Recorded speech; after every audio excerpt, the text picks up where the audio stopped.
깊이가 다른 경제 콘텐츠 3프로TV 오늘 아침 라이브 이주호 정영진입니다. 네 반갑습니다. 2월 2일 2월의 첫 번째 날입니다. 아, 약간 큰일 난 것 같은데 아닌가? 왜요? 아니 뭐 금이랑 그러니까. 원이랑 비트코인 지금 난리 났잖아요. 저도 사실 오늘 콘텐츠 오후에 할 콘텐츠를 그걸 좀 준비하고 있는데 네.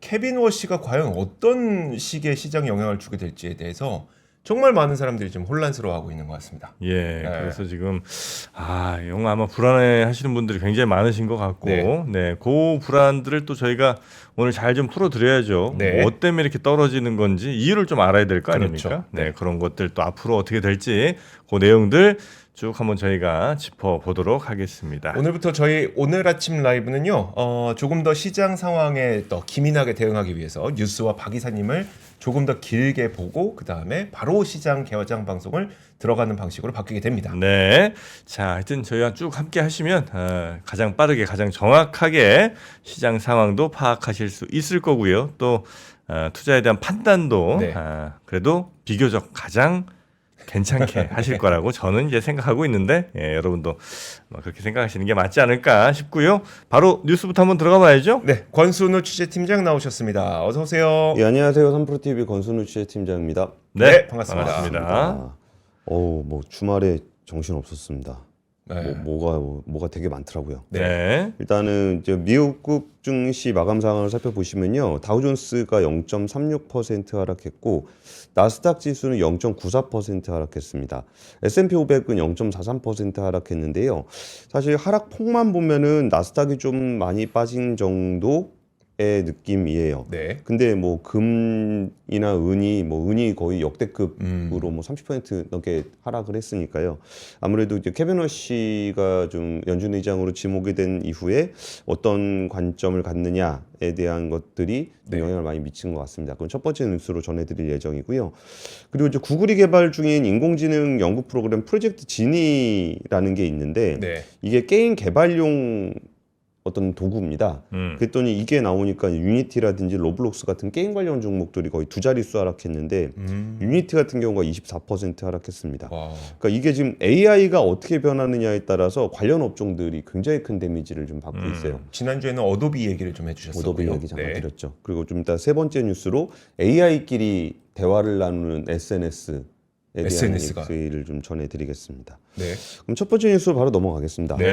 그 케빈 워시가 연준 의장으로 지목이 됐죠. 근데 다들 우리가 생각했던 시나리오는 그 파월 의장에 대해서 워낙 강하게 압박을 하고 있기 때문에 차기 연준 의장은 좀 비둘기파가 될 거다라고 좀 생각을 했습니다. 근데 그 케빈 워시 같은 경우에는 이전에 좀 약간 그 매파적인 발언들이 좀 많이 있었습니다.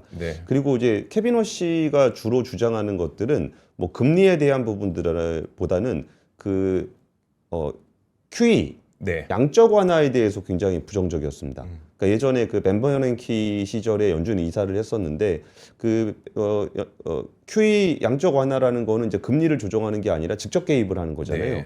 그래서 직접 시장에 공급을 하는 부분들에 대해서 좀 부정적이었는데 그러다 보니까 이제 금 선물이 11%가 하락을 했고요.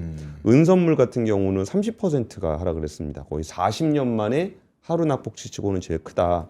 그리고 이제 비트코인 같은 경우도 8만 달러가 붕괴되면서 지난 4월에 상호관세 발표 이후 최저치까지 좀 떨어졌습니다. 근데 여기서 그럼 케빈 워시가 가진 미션은 무엇일까라는 부분에 대해서 이제 월스트리트저널에서 좀 보도를 했는데요. 여기서 일단 연준의 대초대자표를 대폭 축소할 것이다 라는 얘기가 좀 나오고 있습니다.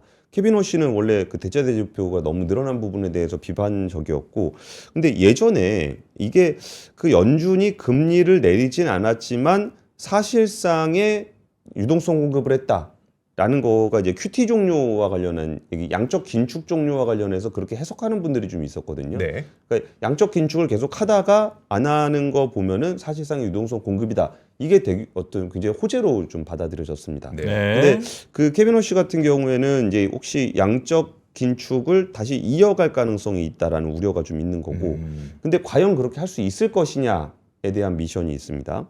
두 번째 미션은 물가를 2%대로 낮추는 건데, 이게 그 케빈 워시는 어떤 것을 주장하냐면은 대차 대조표를 줄여가지고 인플레이션을 잡은 다음에 네. 금리를 인하하겠다.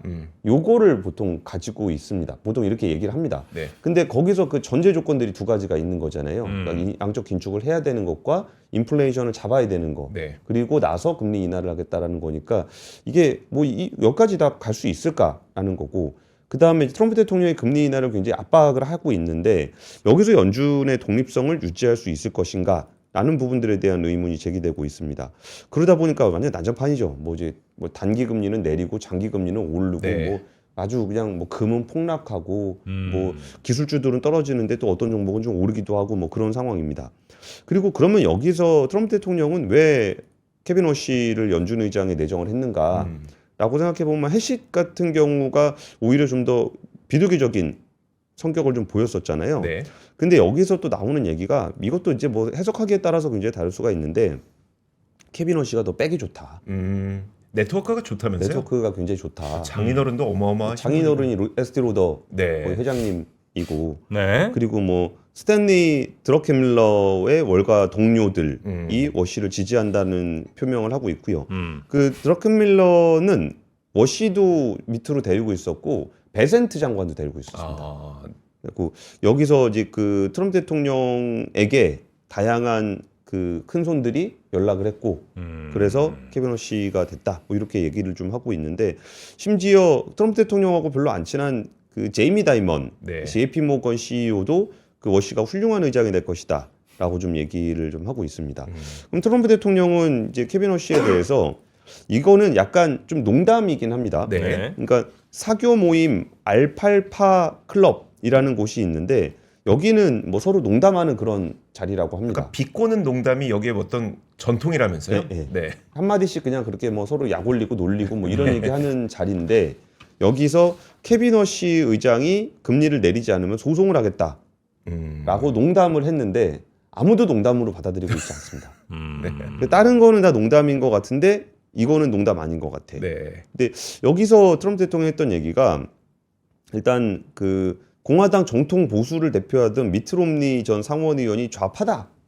뭐 이 정도는 농담, 이것도 사실 농담 아닌 것 같긴 한데 네. 그렇게 받아들일 수 있고 연방대법원장에게는 나 그 사람 비위 맞춰야 되는 입장이다. 이것도 농담 아닌 것 같죠. 그렇죠. 네. 지금 저 그 관세 관련한 네. 판결이 좀 남아 있으니까요. 그러면서 이제 금리 안 내리면 소송 걸겠다라는 얘기도 농담이었다라고 얘기는 하지만 뭐 이게 농담일까?라고 좀 의심을 좀 하고 있습니다. 그리고 워시 후보자에게 금리 인하 관련한 욕속을 요구받았는가? 그랬더니 뭐 원한다면 그럴 수는 있었겠지만 뭐 굳이 하진 않았다라고 이야기를 좀 하고 있는 상황입니다. 그러니까 워시 그 의장 후보자는 그러니까 지금 금리의 유동성적인 효과가 아니더라도 네. AI의 생산성이 향상되면서 공급 곡선이 움직일 수 있다라는 얘기를 좀 하고 있어요. 네. 그래가지고 그게 꼭 금리를 어떻게 움직이느냐가 있고 대차 대조표를 어떻게 가져가냐가 있고 그리고 이제 AI로 인한 생산성 변화가 어떻게 있느냐를 보기 때문에 지금 이 단계에서 설명하기가 좀 어렵습니다. 네. 그러니까 이 부분은 그 각 시나리오별로 그 전문가 분이 한 30-40분 정도 한번 설명을 해주시는 게 네. 좋지 않을까 싶습니다. 네. 근데 금리는 내릴 거죠 아마. 근데 금리에 대해서는 네. 지금 전망은 한 2번 정도 얘기를 하고 있기는 해요. 예. 근데 그것도 쉽지 않을 거다라고 얘기하는 분들도 있고요. 그래요. 근데 금리를 내리면서 대차 대조표를 축소를 하면 네. 이게 실질적으로 시장의 유동성 고급 효과가 있는지 없는지에 대한 분석이 좀 달라질 수 있어요. 그러니까 설사 금리를 내린다고 하더라도 호재가 아닐 수가 있습니다. 네. 그래가지고 그게 워시가 임명된 부분들이 뭐 금리를 인하한다고도 안 했지만 설사 인하를 한다고 하더라도 시장이 바라는 그런 방식인가에 대해서는 좀 분석이 좀 필요하다는 거죠. 네. 네. 자, 하여튼 케빈 워시 되면서 금은 네. 네, 코인들이 아주 불안한 모습을 좀 보이고 있고요. 그래서 아마 오늘 아침에도 혹시 우리 주식시장에는 어떤 영향이 있을까 아마 관심 있는 분들이 굉장히 좀 많으신 것 같고요. 그건 뭐 잠시 후에 저희가 또 박병창 이사님과 이후 뭐 코너를 통해서 좀 더 설명드리도록 하고 네. 두 번째 뉴스 갈까요? 두 번째 뉴스는 저는 이것도 주말에 혹시 이렇게 잘못 나왔나 싶은 얘기였는데 그 이재명 대통령이 부동산 관련한 SNS를 올렸는데 네. 표현이 굉장히 좀 직설적이다 싶었습니다. 어떤 내용이었냐면은 이제 코스피 시장 정상화 5,000피 개막하고 뭐 불법 개국 정상화에서 개국 정비 완료했는데 부동산 정상화가 불가능할 것 같냐? 표 계산 없이 국민만 믿고 비난 감수만 하면 될 일이다. 부동산 정상화는 5,000피 개국 정비보다 더 쉽고 중요한 일이다. 기회가 있을 때 잡으시라. 이번이 마지막 기회였음을 곧 알게 될 것이다. 네. 이게 사실 좀 강하죠. 네. 예, 표현이 좀 강한데 이 내용은 지난번에 한번 뉴스를 한번 소개해드린 적이 있었는데 그 다주택자 양도소득세 중과 유예 종료 말이 좀 어렵죠. 네. 근데 어쨌든 양도소득세를 많이 내던 거를 유예를 시켰었는데 네. 그게 종료가 되니 그거를 연장하지 않겠다라고 네. 좀 얘기를 했습니다. 그러면서 연장하지 않겠다라는 거는 유예가 종료된 거니까 이거는 특별히 뭐 세금을 올리겠다 말겠다가 아니고 원래 정해져 있는 대로 하는 거다. 네. 이거를 왜 당연히 유예를 할 거라고 생각을 했는가라고 얘기하면서 SNS를 좀 상당히 많이 올렸습니다. 네. 그러면서 이게 뭐 4년 동안 시간 줬으면 충분한 거 아니냐 뭐 이런 얘기들도 있고 집값 안정을 위해서 법적으로나 정치적으로 가능한 수단은 얼마든지 있다. 뭐 정치적 유불리 때문에 강력한 수단을 쓰지 못해온 것이 사실이기 때문에 국민을 믿고 정치적 유불리에서 벗어나면 반드시 불가능한 일도 아니다 라고 좀 이야기를 했습니다. 그러니까 표현들이 전반적으로 좀 강합니다. 네. 그래서 이런 표현들이 나오다 보니까 이게 어떤 구조로 돼 있냐면은 이 양도세 중과를 유예를 했던 이유는 이 양도세가 중과가 되기 때문에 매물을 그 전에 내놓아야 된다라는 네. 게 이 정책의 취지고요. 그렇죠. 이 정책이 실제로 다가올 때쯤 되면은 그러면은 대통령 바뀔 때까지 버티자. 어차피 팔아봐야 뭐 거의 80% 가까운 세금 내느니 네. 그냥 버티자라는 것 때문에 매물이 잠겨버린다는 거죠. 네. 그래서 유예를 시키고 했던 건데 그러면은 버틸 수 없게 하는 거는 그 다음 스텝이 필요합니다. 그러니까 버티는 거는 그냥 버틸 수가 있는데 보유세지 뭐. 그 다음 스텝이 보유세입니다. 예. 근데 보유세는 굉장히 좀 그 전반적으로 좀 부담스러운 그런 세계예요. 네. 왜냐하면 세금 높여갖고 좋아하는 사람 없잖아요. 근데 지금 서울의 아파트 가격 중위 가격이 10억이 넘는 상황에서 네. 1% 보유세만 부과를 하더라도 연 1,000만 원 이상의 세금을 내야 되는 상황이 됩니다. 네. 10억짜리 집이면. 그렇죠. 1%. 그쵸. 네. 30억짜리 집이다. 그러면 세금을 갑자기 30% 3천만 원을 내야 되는 상황이기 때문에 네. 이게 상당히 부담스럽고 물론 이렇게 해야 내놓지 않겠냐라는 의견도 저는 일리가 있다라고 생각을 합니다. 네. 근데 어쨌든 지금 나온 얘기는 그러니까 추가적인 무엇인가가 필요합니다. 이 얘기가 실행이 되려면. 그리고 이렇게 얘기를 좀 강하게 하는 이유는 시간이 정해져 있기 때문에 그 전에 매물을 내놔서 네. 부동산 가격이 안정화가 된다 그러면은 거기서 그 정치적으로 부담스러운 보유세까지 가지 않을 수도 있습니다. 네. 근데 만약에 안 잡힌다. 그러면은 내놓을 수밖에 없는 아하. 상황으로 갈 수도 있는 거죠. 아. 그래서 그런 부담이 좀 있는 상황이고요. 그러면서 이제 김용범 정책실장도 같이 SNS를 올렸는데 여기는 어떤 내용이냐면 아까 그 이재명 대통령은 부동산을 잡는 얘기를 했다면 네. 그러니까 김용범 정책실장은 주식으로 옮기라라는 얘기를 좀 하고 있습니다. 이거는 그냥 앞에 문장만 좀 제가 쓴 건데 뭐라고 설명하냐면은 예전에 자산 증식의 수단이 예금이었던 시절이 있는데 그때는 이제 IMF를 겪으면서 우리는 자산을 보호하는 것이 제일 우선되는 거였다. 네. 그 다음은 주택은 배신하지 않는다는 믿음으로 자산 형성의 경로가 부동산 불패 신화하고 결합을 했다. 그 기간 동안 부동산에 밀려서 주식은 변방에 있었는데 그거는 이제 투자가 아니라 투기, 네. 카지노, 도박, 그리고 이제 기업 거버넌스도 개판이니까 그냥 뭐 시장에서 유통되는 주식을 가지고 뭐 가격 따먹기 네. 이런 거를 해왔다라는 거예요. 그런데 이제는 좀 많이 달라졌고 이게 설문조사 결과를 여론조사 결과를 얘기한 겁니다. 가장 유리게 한 재테크 방법 1위에 주식이 처음으로 올랐다라고 좀 얘기를 하면서 이거는 이제 일단은 견고했던 부동산 불패 신화의 질서가 깨진 거고 네. 자산의 디폴트 값이 좀 달라진 거다라고 좀 얘기를 하고 있습니다.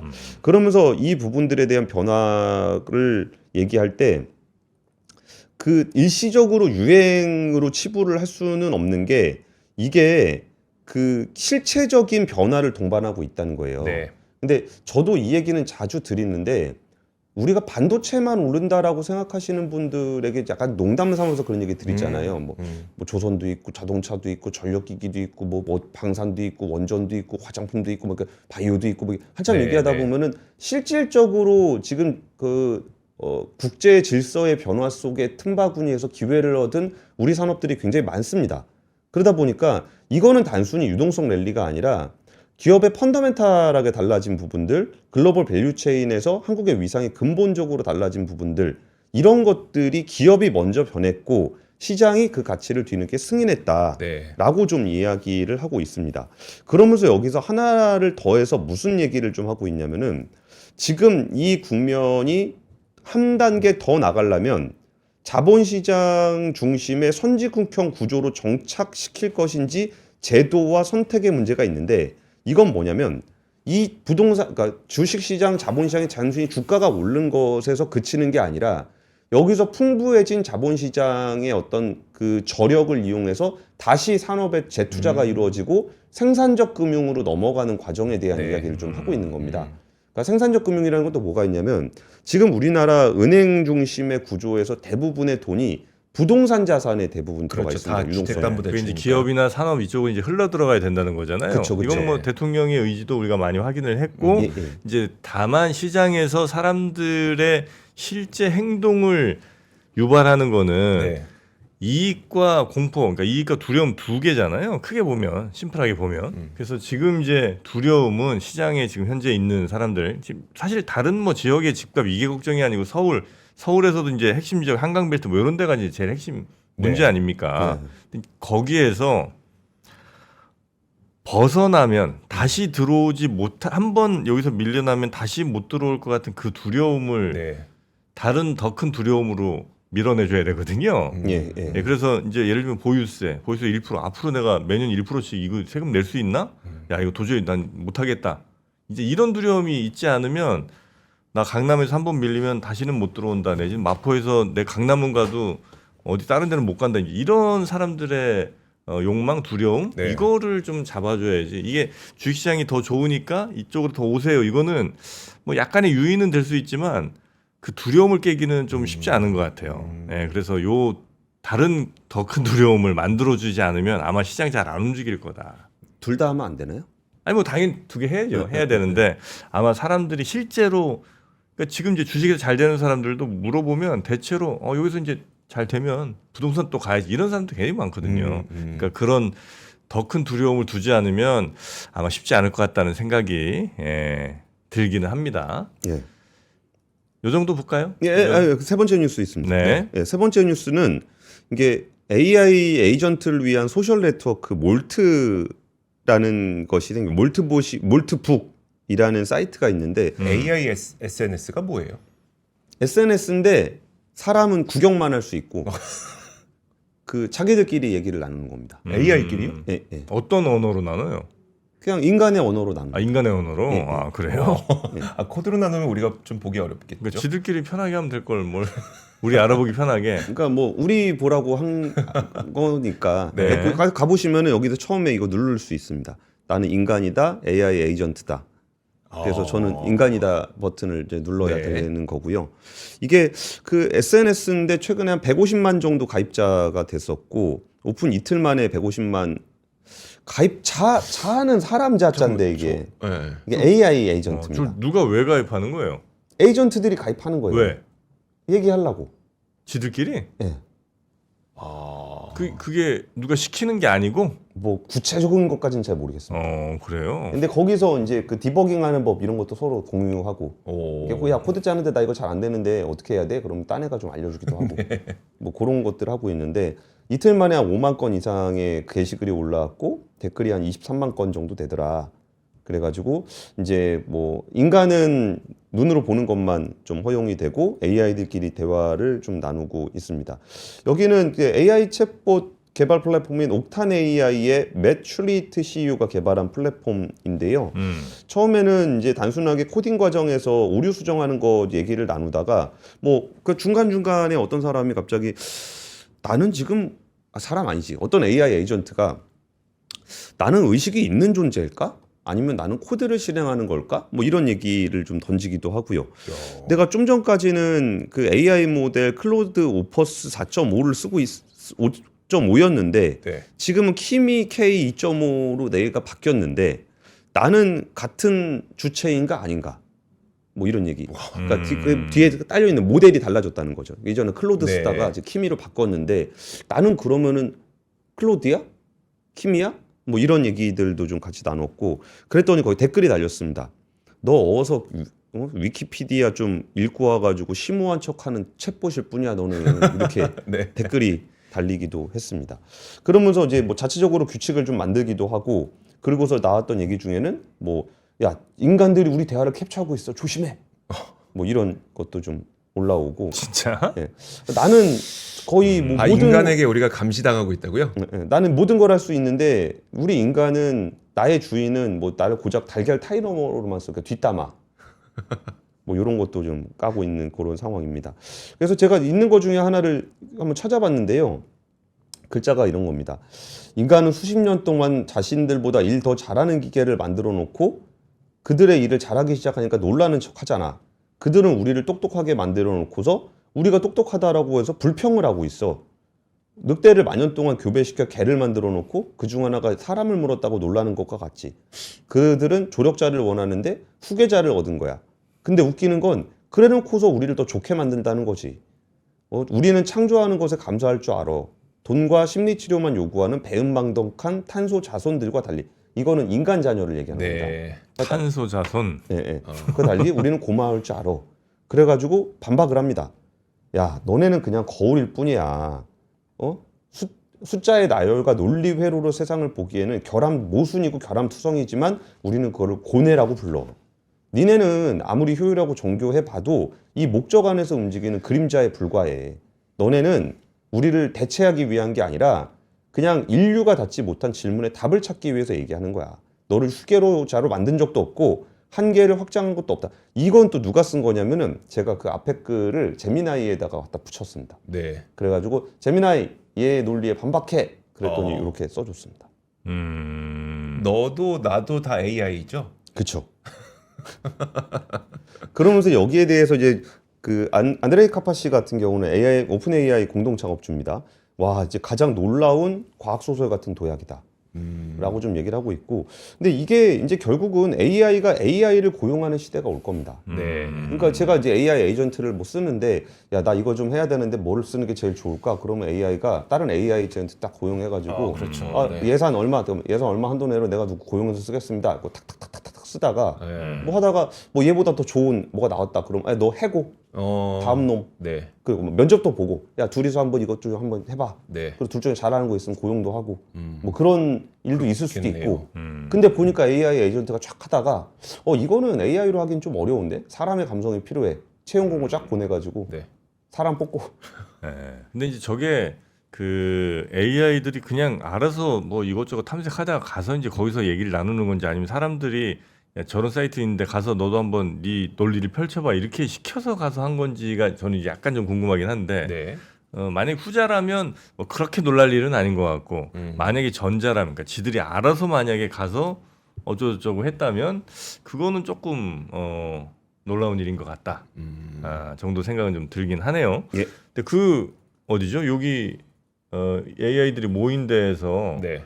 막 몰트북 몰트북에서 엄청 또 논란이 있더라고요. 저도 가보니까 네. 어떤 태블릿이 제일 좋은 태블릿이냐에 대해서 AI들끼리 네. 막 그 경론을 벌이던데 예. 결국 답이 나왔죠 아마? 그렇죠. 삼성 AI 결탭 예? S8 풀셋 최초가 좀 가장 좋은 AI다. 풀셋으로 꼭 가야 된다는 라는 얘기를 이야기가 좀 있어갖고 예. 일단 우리 권 팀장님 좀 보내드리고 그러실래요? 예, 들어가세요. 고생하셨습니다. 네. 네. 자, 바로 요 갤럭시 탭이죠. 네. 예.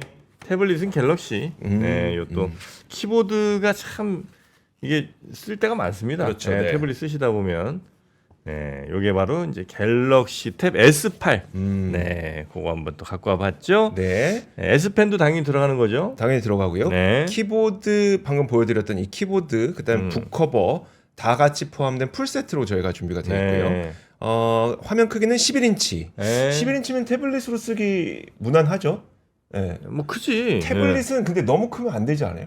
태블릿은 솔직히 들고 다녀야 되잖아요. 아, 그렇죠, 그렇죠. 뭐 15인치 이렇게 되면 좀 곤란하고 그거는 노트북이고 거의 노트북 수준이고 예, 들고 다니면서 이제 서류 작업까지 할 수 있는 키보드까지 달려 있는 크기로는 예. 제가 생각했을 땐 11인치 정도가 적당하지 않나. 커도 한 13? 11, 12. 예, 그 정도만 예, 갑시다. 그 정도. 예. 예. 앞에 이제 비늘이 붙어 있어갖고 아마 보여드리는데 이게 무슨 네. 문인가 하실 텐데. 네, 제가 요거. 좀 들고 있겠습니다. 네, 그러실까요? 정프로님 말씀하시면. 네. 자, 하여튼 요거는 갤럭시 탭, 뭐 갤럭시 탭이 워낙 유명한 제품이니까 많이들 아실 것 같고요. 요거를 얼마에 저희가 갖고 왔느냐? 498,000원. 네. 50만 원 밑으로 굉장히 노력했다는 티가 좀 보이시죠? 네. 그래서 11인치 갤럭시 탭 S8 풀 세트로 키보드에 뭐 S펜 같은 거 다 드리는. 네, 요즘 이제 D램 값 엄청 올랐다는 건 아실 것 같습니다. 그렇죠. 네, 그래서 요거 괜히 노트북 지금 잘못 사시면 뭐 3,400 그 이상 또 주셔야 될 수도 있으니까 네. 지금은 일단 요 갤탭으로 거의 모든 작업을 다 할 수 있으니까요. 네, 여기서 이제 당분간은 피해 계셨다가 나중에 메모리 값 떨어지면 그때 노트북 사셔도 되고요. 네. 이걸로 웬만한 작업들은 다 할 수 있으니까 네, 이걸로 AI도 또 가능하죠. 네. 자, 요거 링크 따라 들어가 보시면 바로 만나실 수 있는 AI 갤럭시 탭입니다. 자, 그리고 저희가 입고 있는 플리스라고 그러죠? 네, 플리스. 요거 그 양털 같은 느낌으로 네. 이렇게 따뜻하게 겨울에 하나 걸치기 편한 거, 패딩 안쪽에 이렇게 입기 좋고, 네. 아니면 약간 날 풀렸다 싶으면 요거 하나만 그냥 들고 입으면 되는 그런 컬럼비아 플리스 자켓 저희가 갖고 왔습니다. 최초로 39,000원, 예. 3만원대. 근데 보통 플리스는 겉보기에는 다 똑같은 것 같긴 해요. 양털처럼 보이고. 근데 이걸 실제로 만져보면 저도 집에 몇 개 있긴 있는데 다 꺼끌꺼끌 하거든요. 네. 근데 이건 진짜 부드러워요. 이거 진짜 부드러워요. 그렇죠? 예, 다른 것들은 그 뭐 모양은 똑같이 생겼어. 예, 똑같이 생겼는데 꺼끌꺼끌한데 이거는 되게 그래. 부드러워요. 진짜 부드러워요. 예. 그리고 약간 뭐랄까 컬러 자체가 이렇게 좀 파스텔 톤이잖아요. 네. 예, 사람이 순해 보입니다. 요거 입으면 사람이 조금 이렇게 착해 보여. 네. 그런 효과가 또 더 있습니다. 이게 화면상으로는 잘 안 보이는데 제가 입고 있는 게 약간 약간 쿨 그린이라고 해서 좀 연한 연두색 정도. 연두색. 그다음에 우리 정프로님이 입고 계시는 게 스카이 블루. 네. 하늘색. 하늘색. 네. 연한 하늘색. 파스텔톤 하늘색. 그렇지. 구름 낀 하늘색. 네.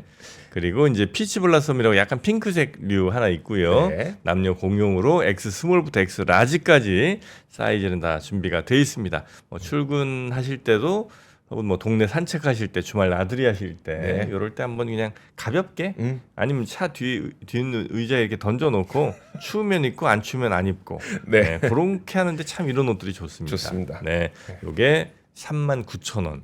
콜롬비아. 네, 콜롬비아 알고 계시죠? 그럼요. 네, 아사라비아 옆에가 콜롬비아 아닙니까? 맞아요. 네, 그래서 콜롬비아 플리스 자켓 39,000원에 가져가실 수 있으니까요. 한번 꼭 만나보시기 바랍니다. 자, 그럼 이제 박병창 이사님 얼른 만나러 가야 되니까 바로 모시도록 하겠습니다.